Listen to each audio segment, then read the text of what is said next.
with Ate Coring.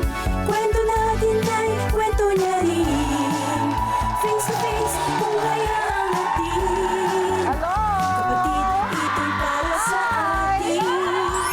At mayag na agad sa mga taga Sorsogon, mapita sa mga taga Cotabato at good morning sa lahat ng mga kamisis at kapatid sa mampanig ng mundo at syempre dito sa studio. At ito ang Face to Face with Ate Coring. Handa na ba kayo sa ating kulitan, kwentuhan at chismisan? Sa oras ng sakuna gaya ng lindol o pagbaha, gaano nga ba tayo kahanda? Alamin natin ang tamang preparasyon kasama ang eksperto. Nagbabadyang peligro sa kalusugan sa paglusong sa baha. Paano nga ba tayo magiging ligtas? Abangan ang buong detalye sa Alagang Ate Coring. At sa ihain na yan, pang-ulam na pork asado. Paano nga ba gawin sa bahay? Ituturo ng legendary pansiteria. All these and more sa Face to Face with Ate Coring. Naku, ang tindi ng ulan ngayon, habagat. Ginamit niya ang boses niya para maghatid ng tamang impormasyon sa mga kapitbahay. Kaya kung minsan ang chismis, importante rin pala. Ayan, ang Marites ng Barangay, Laila Chicadora! Morning, Ate Coring! Kaya minsan, nakakatulong ang pagiging talakera. Oo nga. Ikaw ang town crier. Yes, tama ka dyan. Hear ye, hear ye! Walang pasok. O, diba? Correct. Teka muna, so, guess mo, Besh? Yes! Guess mo, best O, ako. sino? Alam mo ba, Ate Coring, disaster ang kinalabasan ng isang ad nitong young actor na ito na Big galing boss. sa pamilya ng mga aktor at actress din dahil grabe, 3 sentences lang ata yun, Ate Coring, pero inabot sila ng mga 45 hanggang 1 hour sa pagro-roll. Bakit? Tapos, hindi ko ba malaman dito? Pagkatapos, alam mo ba, naka-prompter pa yon at sa makeup room na ando na ang script, hindi niya makuha-kuha yung tamang timpla. To the point na ang mga staff, we-knock out na siya talaga. Ay!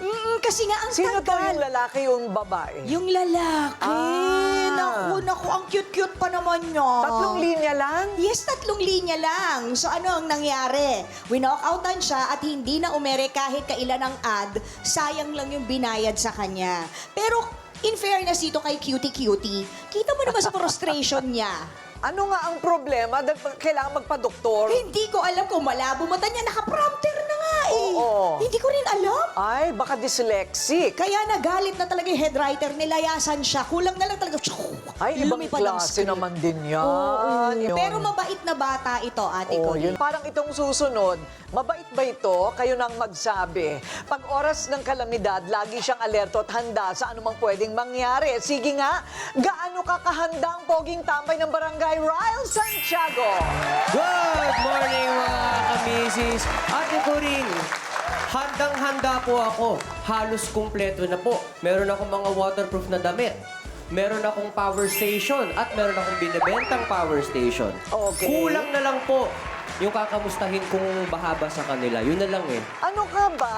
Ang kailangan mo, meron kang sagwan, kailangan meron kang life raft. Hindi ba dapat ganun? Hindi ba dapat yan may go bag? Yes! Meron. Pag oo, kayo, wala naman kayo sa bahay. Sino dito ang binabaha ang bahay? Wala. O mabuti naman, walang bumabaha sa mga bahay nyo. Kumuha kayo ng isang buong tropa na galing Kalumpit para malaman natin kung ano ang mga problema nila. Hindi ba, no? Yeah. Anyway, napakahirap ng buhay, lalo na kung wala kang katuwang sa paghahanap buhay. Pero kinaya yan ang nakilala ni Pera Godmother, kaya deserve daw mabiyayaan ng 5K for you.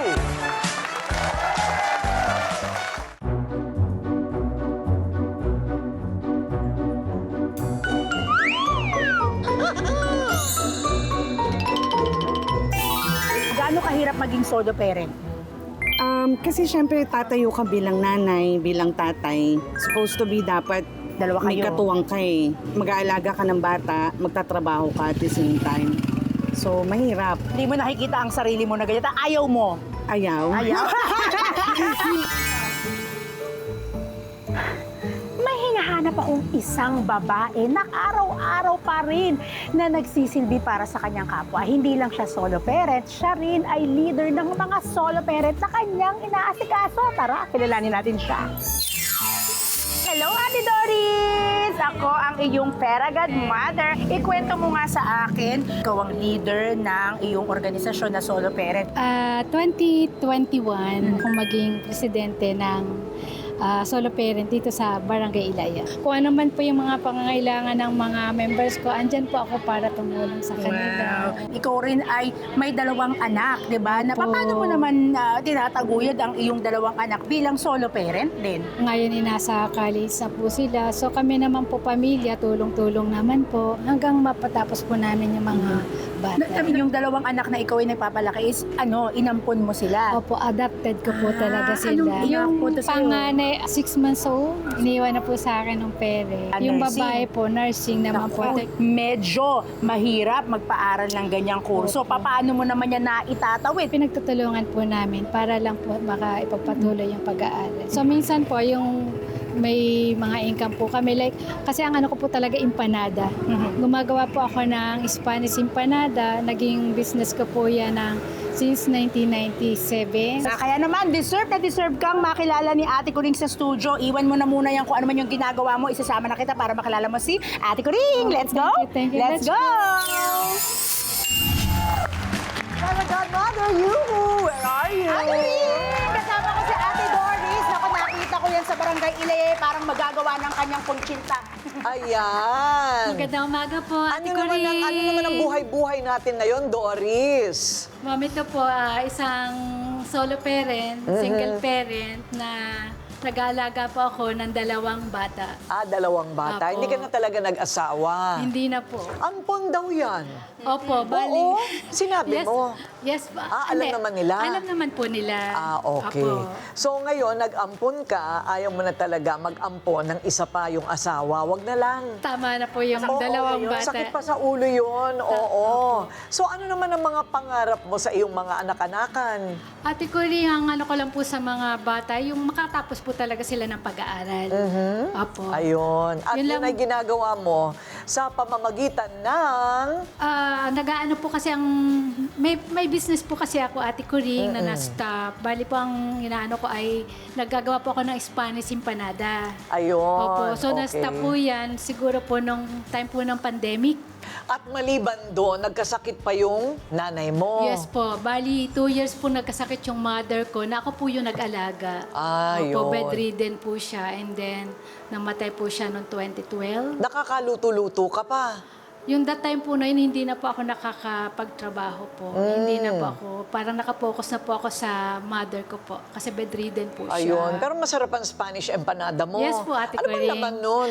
Ang ginagawa ko po ay ground chicken, ground pork, at saka beef. At Ground beef. wala kang pasampol? Wala pa ako dala. Sana nagdala ka, bumili kami. Sana magdadala pa inubos ako. namin. Sinasabi niya sa'yo, nung tinanong ko siya, wala siyang gustong sabihin ingredient dahil sikreto daw na malupit yun. Ayun. Pinaghalo-halo mo. Opo, bali po yan kasi yung ingredients po niya, pinamana po sa akin ng isang mag-asawa po na Espanyola. So ako lang po yung nakakaalam po na ingredients. O, pangako mo, gagawa ka, bibilin ko Gagawa lahat. pa ako, dadala po kayo dito. Ayan, kaya babayaran na kita in advance. Wow! Okay for you! Wow, thank you po. Thank you. Wow, thank you po. Ayan, Thank you po. nagaling kay Ryan. Meron po tayo mga ingredients ng Spanish empanada na tinanong namin doon sa Espanyolang couple. Joke lang po. Ito po. Para makapagsimula po kayo ulit magbenta po. Ay, thank you so much po. Ate Coring, thank you po. Salamat sa iyong inspirasyon. Kailangan talaga natin lahat dahil marami kayong medyo hirap sa buhay talaga, no? Sa hirap. Okay. Thank you, Doris. Nakakabilib talaga si Doris, ano? Pinaghandaan niyang maging responsableng ina kahit may choice siya na mabuhay na lang siyang mag-isa. Pero kung sa usapin ng kahandaan, anong gagawin ninyo kung sakaling lumindol o kaya naman ay bumaha sa loob ng inyong bahay? Alam nyo bang una nyong dapat gawin? Ang sabi ng ating mga kamisis. feeling ko tatakbo ako sa labas. Hindi ko alam kung anong gagawin ko kasi ayun na nga, sobrang kaba. Kung sakaling mangyari man yon, siguro pupunta ako sa bahay ng kapatid ko. Ang gagawin ko, bitbitin ko ang mga anak ko palabas ng bahay. Naku, marami sa mga kamisis natin ang sumagot ng hindi alam ang tamang gagawin kapag inabutan ng lindol sa bahay. Kaya naman sa aming pagbabalik, isang eksperto ang makakasama natin para matulungan tayong maging handa sa panahon ng kalamidad.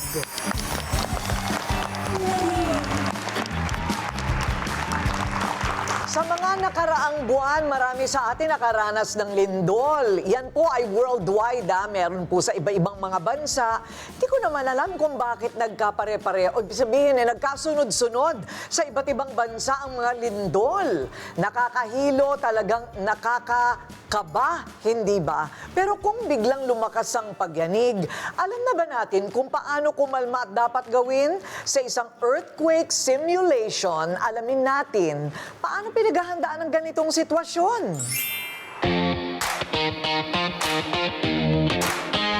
Niyanig ng malakas na lindol ang Sarangani. Matapos ang malakas na lindol, matinding baha naman ang naranasan ng... Wala na ngang kuryente, wala pang tubig at wala pang makain. Kaya naman nanilimos na sa kalsada ang ilang biktima ng lindol sa Mindanao. Lindol. Isang segundo lang, pwede nang magbago ang isang normal na araw. Pero ano nga ba ang ibig sabihin ng intensity at gaano kalakas ang pagyanig sa bawat level?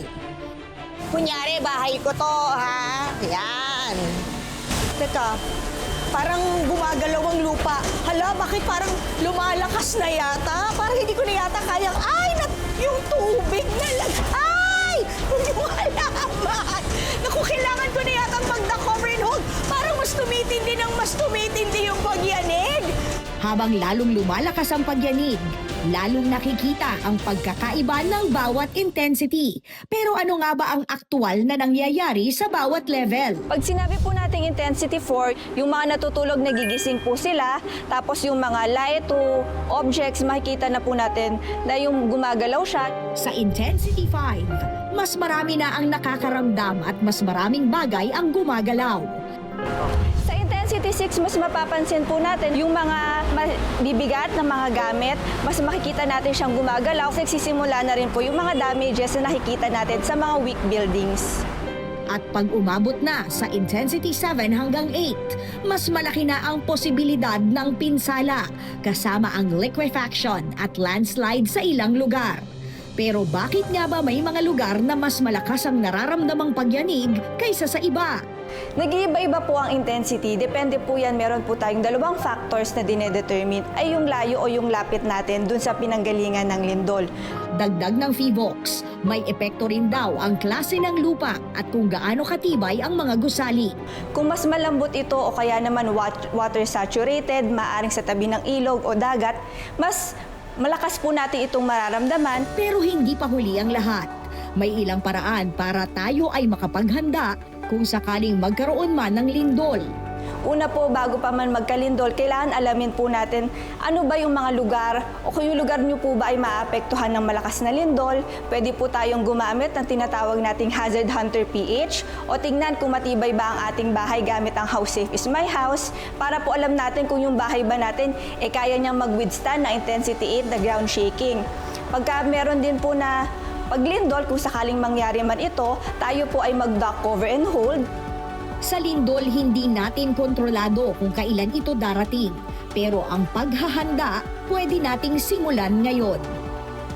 Dahil sa oras ng pagyanig, bawat segundo at bawat tamang kilos, mahalaga. Mabuti nang handa tayo mga kamisis, di ba? Para hindi tayo magpanik. Kaya naman nagpatawag na tayo ng eksperto para malinawan tayo. Kasama natin ngayon, Martin Aguda Jr., Managing Director ng Disaster Intelligence Incorporated. Hello, sir. Maraming salamat po, Ate Coring. Opo. Ano na ba ang pinakagrabing lindol? Itong nakaraan lang? Ilang ano nga ba yon sa seismic May mga 7.8 po tayo, intensity 8. At yan po ay devastating. Marami po talaga ang mga building na mga, especially pagka medyo luma, medyo mahina, ay talagang makakadanas ng mga damages. Saan nga ba itong nag 7.8 na pati yung mga fast food? Sa Mindanao. Sa Mindanao. Sa Gensan. Oo, Correct. nakita natin yan. Oo. So, yan ba ay hindi talaga mapipredict? Ay, wala pong technology, Ate Kuring, ang nakaka-predict ng lindol talaga. Kaya pinaghahanda talaga tayo compared sa bagyo na meron talagang forecast. So, anytime. Kaya medyo nakakatakot ang lindol. So, itong nangyari sa atin, ano po ang uri ng lindol na yan? Well, dalawang klaseng lindol. Tectonic, galing yung sa mga bitak na lupa, at yung volcanic, dahil kapag may umaalboroto ang isang bulkan, may lindol sa paligid, kaya sa Taal, sa Batangas mararamdaman. Ayun. So ngayon, ang pag-usapan natin ay yung paano maghanda. Kasi sa anong, sabi nga po ninyo, paglagpas na ng 7, delikado na yon. Actually, intensity 6. 6? Pagka mahuna ang mga building natin, ay maaari na magkaroon ng mga damages. No, medyo nakakatakot na ang starting 6. Ang 5 pababa, usually it should not crumble or damage buildings. Pero nakakatakot din po ang between 4 to 5. But 6, yun yung kailangan nating paghandaan and onwards. Kaya nga naguho, di ba, yung fast food building na yon? 7.8 po kasi yun. Naguho talaga. Kasi ito nangyari nung umaga, maaga pa lang eh. Kaya yung timing din ng lindol, napaka-importante. Nakita natin yung mga kabataan, di ba, nagpa-flag ceremony pa lang sila. Swerte yung timing. Dahil maaga siya. Pero iba ang mangyayari dyan kung lahat nasa eskwelahan, nasa classroom, nasa mall, nasa opisina. So yung paghahanda, Ate Kuring, will be also pwedeng yung paghahanda sa araw at paghahanda sa gabi. Iba naman yung senaryo na yun. Kailangan alamin natin ano ba ang paghahanda sa araw o gabi kapag tumama ang lindol. Depende kung nasaan pa kayo. Baka nasa parlor kayo, nagpapariband. Baka kayo nasa simbahan o nagsha-shopping sa mall. Malalaman po natin, wag po kayong aalis dyan. Ano ang dapat gawin kapag lumindol? Kasi, di ba, yung una mong gagawin, hanapin mo yung exit. Tatakbo ka. Kung nasa gitna ka ng mall, ang layo nun. Sasakay ka ba ng escalator? Sasakay ka ba ng elevator? Pupunta ka ba sa exit ng hagdanan? Ano po ang gagawin? Ang lindol itself, earthquakes don't kill people, but buildings or structures do. So ang lindol naman, delikado lang pag nasa loob ka ng isang struktura, dahil yun ang papatay sa yung struktura at yung pa pwedeng bumagsak sa'yo. So while may tremor, yung pag-ugan ng lupa, no, pag intensity 5, 6 pataas yan, dyan nababagsak yung mga nasa cabinet natin. At pag nakita natin na nangyayari yan, nagsisway yung mga overhead objects, gagawin na natin yung dock, cover and hold na tinuturo sa mga earthquake drills. Bakit po tinuturo yan? Kasi nga po, pagkatatakbo ka diretso at nagpanik ka, yung pagtakbo mo habang nag-earth shaking, dyan po may mga bumabagsak. At marami pong studies na dyan po sila nadali habang tumatakbo dahil nabagsakan. So ngayon po, mga ang lindol, mga 1 minute na matagal na po yan, after ng duck, cover and hold, saka po tayo lalabas. That's why pinapractice po yun. Ano yung duck? Ang alam po kasi namin yung duck na niluluto. Ano ba yung duck cover? Okay. Peking duck, di ba? Okay. Duck, cover, and hold. Okay. Ano ibig sabihin nun? Okay, hanap tayo, pumubuli tayo sa isang matibay na bagay, lamesa, para maiwasan, maprotektahan yung ating katawan, ang ating sarili sa pagbagsak. So susuot ka dito sa ilalim? Kung eto yung cover, susuot ka dito. Okay. No? At eto na yung duck, eto na yung cover mo, at hold to your cover, kasi etong cover mo maaring gumalaw. Kaya yun yung hold na part sa duck, cover, and hold. Ngayon, pagka wala naman tayong pagtataguan, tumingin tayo sa paligid natin, ano ba ang babagsak sa atin? Huwag po tayong tatakbo, pero drop lang on the ground, tapos medyo takpa lang natin ulo natin, tignan natin kung ano yung pwedeng bumagsak. But make sure na walang babagsak sa ating poste, puno at kung ano man. So, situational awareness po talaga na hindi tayo magpapanik. Duck, cover, and hold. Hahanap ka talaga ng masisilungan mo. Applicable lang po yan, Ate Kuring, sa opisina. Sa mga schools, no? Pero pag outdoors, medyo iba na ang challenge Sa natin. bahay, pwede ka naman sigurong makakahanap. Sa dining table natin. Dining table, pwede ba sa ilalim ng kama? Pwede, kung kakasya po. Kung kakasya, no? Bihira lang yun eh. Well, ang isa pang problema, kapag umaga yan, kailangan nating mag-reunite with our family members. Ang mga bata nasa eskwelahan, yung mga magulang nasa trabaho. So, yung reunification plan, hindi po na pag-uusapan na madalas yan eh. Kasi kailangan mo maglakad, baka hindi magamit ang mga motor, ang mga apat na four-wheeled vehicles. So you need to plan, paano ka magkikita-kita? How do you reunite with your families? Lalakad ka, so dapat alam mo yung distance ng bahay mo, ng opisina mo mula sa bahay mo. Then, mag-agree kayo sa isang location, preferably sa bahay, kung saan po kayo magkikita-kita. Then, simula na po ang problema. Kasi pag buhay ka na, ang nakakatakot sa lindol, how do you survive the next days? That's why papasok po yung go bags natin, yung imbak ng pagkain. Saan ka matutulog overnight? Kasi baka yung bahay mo may mga crack at takot ka bumalik. Meron po tayong aftershocks na tinatawag, no? Sa gabi, hindi po tayo makakatulog yan dahil may mga, pagka malakas ang lindol, marami pong aftershocks din na magkakasunod-sunod. Ano naman po ito nasa ibabaw ng mesa na yan? Well, ito po yung iba't ibang klase ng mga tinatawag nating go bags na mention nyo kanina, Ate Kuring, di ba? Pero ang gusto kong i-emphasize lang dito sa ating mga go bags, ang mga go bags, kasi nasaan ang mga go bags ng mga tao? Nasa bahay. Nasaan ka ngayon? Nasa studio. So dapat po, mayroon kang go bag or preparedness kahit saan ka magpunta. So gusto ko pong i-advocate yung sa iba't ibang lugar, meron kang bit-bit na survival kits natin. Kahit nasa loob ka ng sasakyan mo. Katulad po, may tinatawag pong first level, yung everyday carry. Ano po yung nasa katawan mo? So yung kunwari, sa keychain ko, meron akong whistle. Kasi kailangan po yung whistle, di ba? Ang whistle po para po makapag-alerto. Pagka na-trap tayo sa loob. Meron din sa go bag, so redundancy. So meron din ako sa in-person gear ang tawag dito. So everyday carry. Diba? So, bakit importante ang pito? Kasi pagka na-trap ka, nasa taas ka ng bubong sa baha, for example, nagpaparescue tayo, yung pito po will call attention Oo nga, of no? people. So, pito is napaka-importante po. Oo nga. On my left pocket, meron po akong flashlight palagi. So, ito po ang example ng everyday carry. So, part of my lifestyle, Ate Kuring, is bibit ko to maliliit na items na to. Correct. So, redundancy po dito, sa aking everyday naman na bag, syempre, nandiyan yung aking cellphone, yung charger, importante. Ang isang importanteng preparedness gadget, Ate Kuring, cellphone. Kasi kailangan talaga natin mag-communicate, mag-report ng emergency, hanapin ang mga kasama natin sa bahay, cellphone na may charger. So kung ano pong meron dito, meron din po sa everyday item. Bit-bit ko po dahil ito po yung near person gear, yung mga ladies bag, di ba? So dapat meron din tayo doon. Kung may kikay kit, meron din dapat na emergency kit na maliit. Lipstick. Kailangan may lipstick. Kasi kapag pagka sinalba ka na nung mga poging pulis, di ba? O kailangan maayos ka. Hindi, biro lang yun. Pero I think yung pito, importante ha. Kasi kahit sa hold up di ba? O makidnap ka, hindi ba pwede yung pito-pito na ganyan? Okay, yan naman po. Ano naman po yan? So ito po yung pinaka-go bag ko. Pwede pong ipakita yung mga items. Okay, sige. Sa labas ng go bag ko, importante, sa paglindol na pinag-usapan, importante po helmet. Kasi hindi na po tayo gaganon, di ba? Importante may helmet ka na. At yung ilaw, dahil palaging nagpapanik tayo pag biglang nag-brown out So etong helmet ko, may ilaw May din nabibili siya. pong helmet na may ilaw? Separate po na binibili. Separate kasi Apo. kakabit mo. Opo. I see. Tapos yung go bag, actually, ang gusto ko lang emphasize, ang go bag kasi ito na lang yung pinakahuling bag na pwede mong madampot sa bahay mo. Okay? Ilalatag ko lang po yung unti. Opo. Okay. So, meron kang basic na sabi nila, ang go bag mo daw may 3 araw na supply ng tubig at pagkain. Medyo hindi po ako nag-agree doon kasi hindi naman kasya sa go bag ng 3 araw na pagkain. So, Okay, so yan po, ito. energy bar, for example. Ayan. Chocolate na matamis. Yung crackers, importante na meron tayo. Okay. So, tubig. No? Palagi tayo may bitbit na tubig sa ating go bag o kahit saan kayo sa mga bag nyo. Okay. So, Tapos? meron po, ito, importante po ang first aid kit. No? Anong First laman aid po kit. yan? So, ang laman ng first aid kit kadalasan, yung mga pangsugat, mga gasa, bandage. At sa mga go bags natin, kailangan din meron tayong medications natin, yung panglagnat, sakit sa tiyan, diarrhea.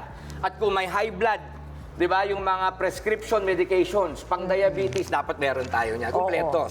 Kaya ang go bag, Ate Kuring, is individually packed. Hindi yan dapat, angkop dapat yan sa pangangailangan mo. Okay. Yun. So, katulad to, another form of first aid kit. Tapos, importante rin, may toiletry ka. Kasi yung, di ba, kailangan to maintain your sanity. Ito kakaiba, gusto ko ipakita to. Sa go bag ko, meron akong health banner. Kasi kung matrap ka sa ibabaw ng building, sa bubong mo, umakyat ka, may baha. O yan, di ba? So help. Oo, Makikita nga ka, o nasa naman. labas ka ng building. Okay. Yan. Okay. So yan. So, gusto ko lang emphasize, napaka-importante sa emergency preparedness, yung may flashlight ka palagi. Kahit saan, kahit sa gilid ng higaan nyo, dapat may flashlight kayo. Ang cellphone nyo, di ba, may flashlight, yun, napaka-importante. So, pero maganda separate din po. So, iba pa yung flashlight na maliit sa bulsa, iba pa yung nandyan sa go bag. Kasi yung go bag po, hindi ko po kasama palagi ang go bag ko. Sa bahay po yan. Okay. Okay. Ito po, ano po ito? Ay, marami pong uses ang tali. Tali, Ate Coring, importante. Diba? Meron Okay. tayong Ito, gusto kong ma-emphasize din, sa isang disaster event, dapat protektado tayo, helmet, gloves, kasi marami tayong mahahawakan na matatalas, masusugat tayo. Correct. Kung hindi man tayo namatay, nasugatan tayo, alagain na rin tayo. So, dapat safe pa rin tayo. Ano naman po ito? That is called an emergency blanket. Yung mga nilalamig sa baha, nakikita natin, binabalot po yan, na parang foil, Yes. para ma-retain po ang ating heat sa katawan, para hindi po tayo mag-hypothermia. Ay, alam nyo, nagdadala kami nito pag umaakit kami ng Tama bundok. po. Apo. Hindi ba? Pag masyadong malamig. It's called pag emergency nagka-camping. blanket. Apo. Ayan. So, ito naman, multiple uses. Pwedeng gawing tuwalya, pwedeng baklava, pwedeng pangtakip pagka alikabok. This is just a Raincoat? poncho, raincoat. Ayan. Meron po akong portable tent. Okay, meron akong maliit na tent na pa pwedeng maganda. shelter na nandito. Parang silong, Opo. sisilungan mo. Ayan. So, ito, emergency na pwede ka matulog dito.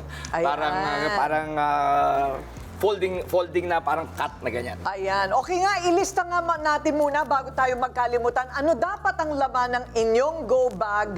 Ito po yun.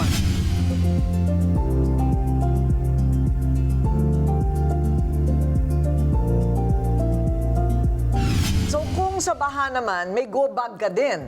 Tama Kung po. kunwari, talagang umaangat na yung tubig. So ito po yung ibang go bag ko naman pag sa baha. Okay. Kasi nga waterproof. Okay. Kahit lumubog ka sa tubig baha, safe yung laman. Hindi katulad itong aking isang go bag na to. Ayun. Yun. So yung mga pinamimigay ng mga LGU ganito eh. Kasi nga pang baha kadalasan yung pinaghahandaan naman natin. So ganun din. Kung ano naman yan, halos ganun din naman. Ayun. Iba lang yung kanyang material ng bag. Waterproof. Pwedeng gawing salbabida, lulutang. Ganun ba? Yes. Okay. Sir Laila. Martin, paano po pag inabutan ka ng sobrang lakas na lindol, nasa loob ka na ng sasakyan at kunyari nasa skyway ka o sa mga tulay, paano pong gagawin So pag natin? bumabaybay tayo, nag-drive tayo, ang feeling ng lindol na malakas pag nagmamaneho, parang flat, naggegewang-gewang. Itabi natin yung sasakyan at mag-stay lang tayo dun habang nagtitremors, nag-shake, di ba? Saka lang tayo lalabas kapag katapos na. Pero tingnan natin sa tayo hinto, huwag kang hinto sa poste ng kuryente, sa puno, babagsakan tayo. So aware din tayo sa paligid natin. Huwag lang yung tulay ang babagsak. Ayun. Hindi ba, no? Tapos Oo. tubig. Nakakatakot po Afraid. sa tulay. Yun naman ang nakakatakot. Okay, sa oras ng sakuna, huwag nating hintayin dumating ang panganib bago tayo maghanda. Mas mainam pa rin maging handa kaysa malagay sa alanganin ng pamilya at buhay. Thank you so much, Martin. Thank you, Aguda Jr., Managing Director, Disaster Intelligence Incorporated. Thank you, Salamat, sir. Ate Coring. Salamat po. Next na, peligrong dala sa kalusugan ng paglusong sa baha. Ano ang dapat bantayan at paano mag-iingat? Abangan sa Alagang Ate Coring. At sa ihain na yan, pansiteryan na bahagi ng kasaysayan. Ituturo kung paano gawin sa tahanan ang espesyal nilang ulam recipe na pork asado. All these and more sa Face to Face with Ate Coring. Kapag baha, minsan wala tayong choice, kundi lumusong. Pero dahil sa iniwan sa ating libro nitong si Ginoong Aguda, ayan, Ready 101. Pwede pala siyang makontak pagka kailangan ng mga seminar sa corporate, sa mga eskwelahan, sa mga ospital, ayan, para tayo po'y handa. Pero alam nyo ba na hindi lang yung pagkabasa sa ulan ang dapat nating ikabahala sa panahon ng napakatinding mga bagyo. May mga sakit at impeksyon na pwedeng makuha sa maruming baha. Madalas natin nakikita, di ba? Lumalangoy na halos sa mga bata, nag-e-enjoy. Ang mga babae, nag-i-Instagram pa ng nakaganyan, di ba? Habang nakalusong sa baha. Hindi nila alam kung paano protektahan ang kanilang kalusugan. Pero ngayon, malalaman na ninyo kung paano sa Alagang Ate Coring.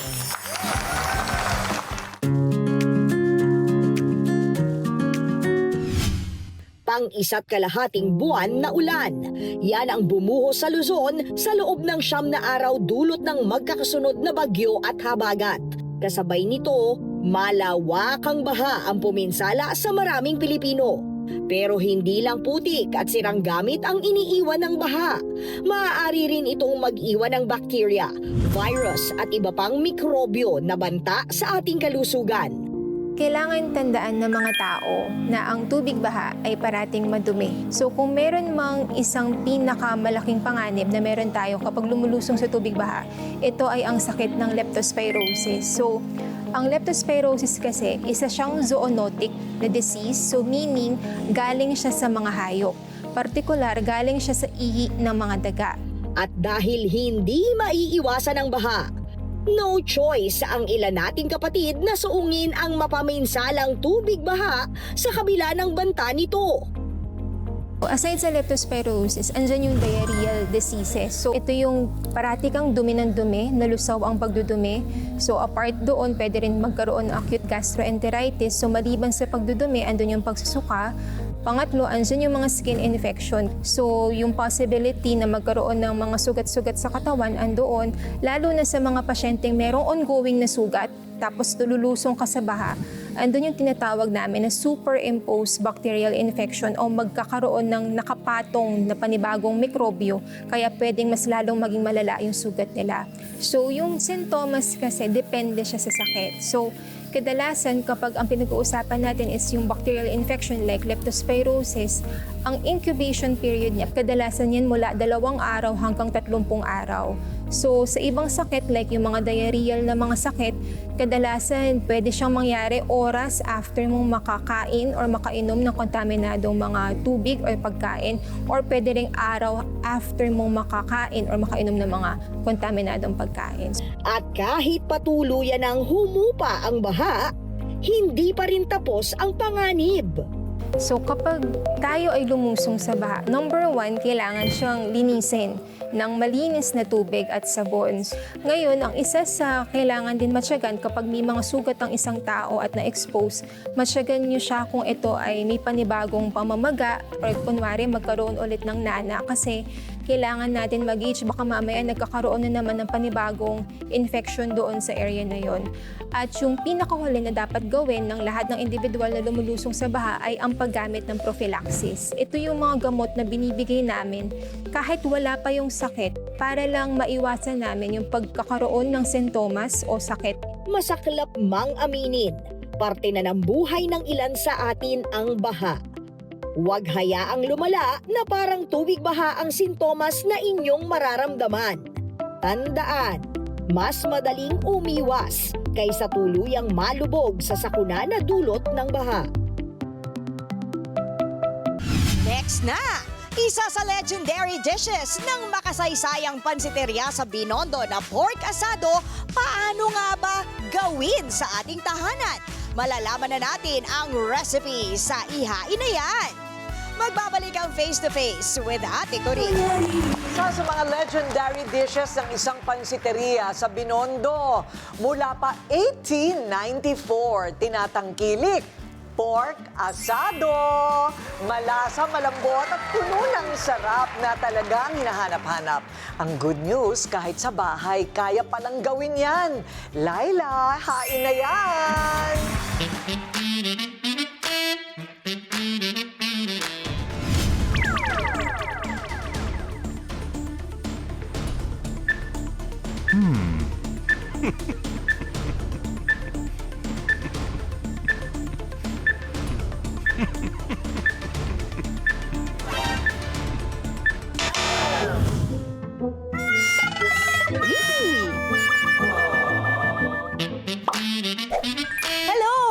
Kamisis, nandito pa rin tayo sa Pansiteria San Jacinto kung saan bonggang-bongga ang kanilang pork asado. And kasama pa rin natin si Ma'am Juliet.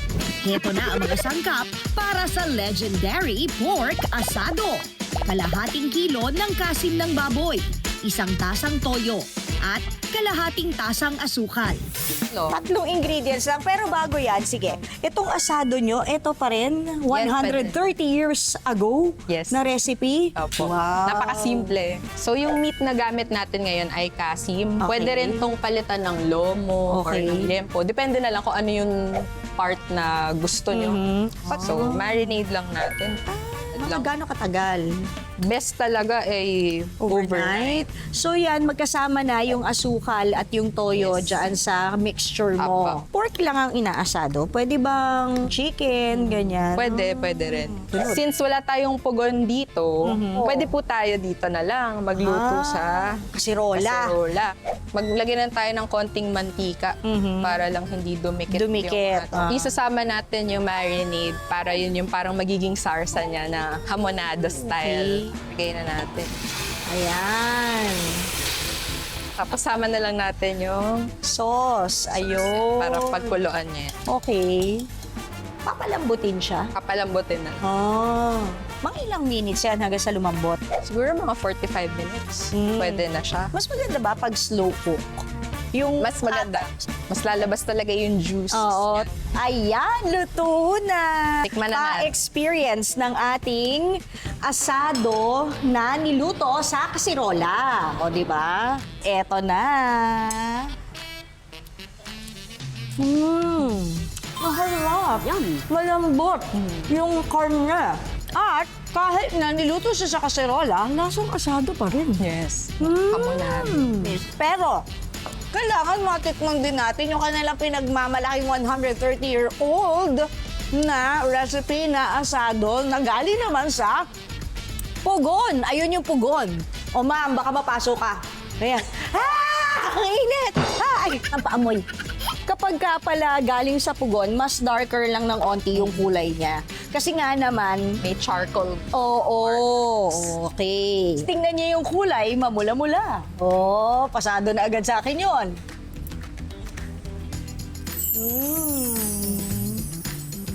Okay, ang pagkakaiba, syempre yung smoky flavor kapag galing siya sa charcoal. Diuling. Pero alam nyo, parehas na malinamnam. Ang sarap. Siyempre, ang ipapatikim natin, Ate Coring, etong classic nilang galing sa uling or yung roasted. Kain ako, sarap. Tamang kanin.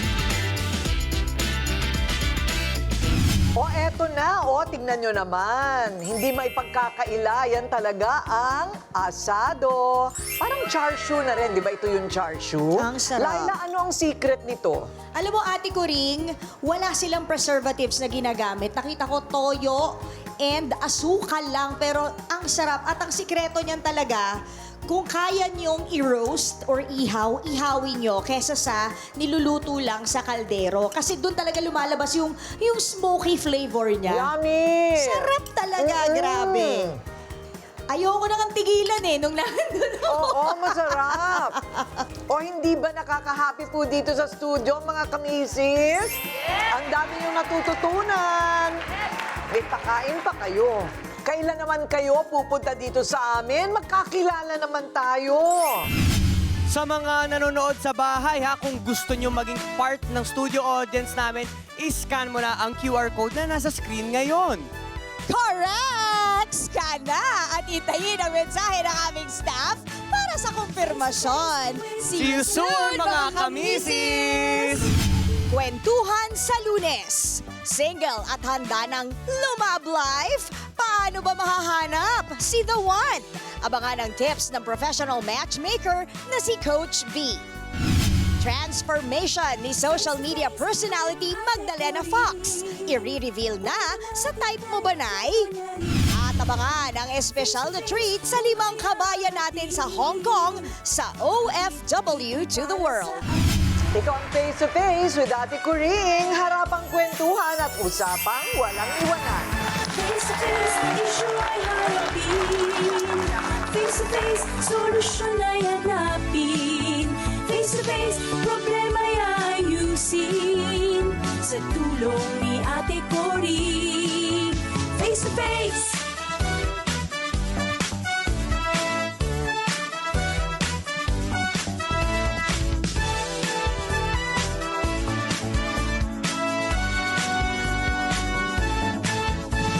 face with Ate Corinne.